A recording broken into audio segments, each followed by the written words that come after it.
روز مبعث.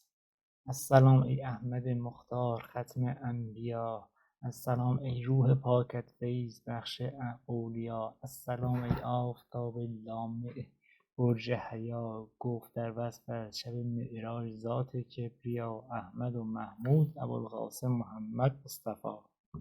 السلام ای نوگل خوشبوی صحرای وجود، ای که بر خاک قدومت کرده اهل حق سجود. ای رسول هاشمی، ای زینت غیب و شهود، هر زمان در وصف تو از غیب آید این صدا، احمد و محمود ابوالقاسم محمد مصطفی. تا که پایت روز مبعث پای منبر گرفت، شهر شد آراسته دین خدا زیور گرفت، لاله زار باغ ایمان رونقی دیگر گرفت. بلبلان خواندند در گلزار با شور و نوا، احمد و محمود ابوالقاسم محمد مصطفی.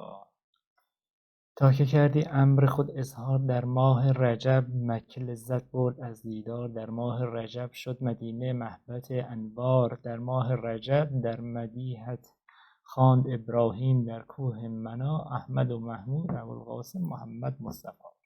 دردمندان را ز غم نامت رهایی می دهد، بر فقیران قدرت معجز نمایی می دهد. آفتاب و ماه می خوانند در اوج سما، احمد و محمود ابوالقاسم محمد مصطفی.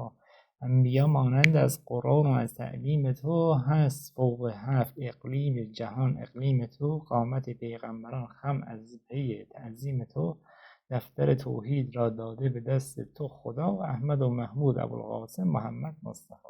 هست در توصیف تو مجموع آیات مبین، در سما نامت بود احمد محمد در زمین. ای فدای جان پاکت اولین و آخرین، شد به مدح حضرتت روح القدس مدحت سرا، احمد و محمود ابوالقاسم محمد مصطفی.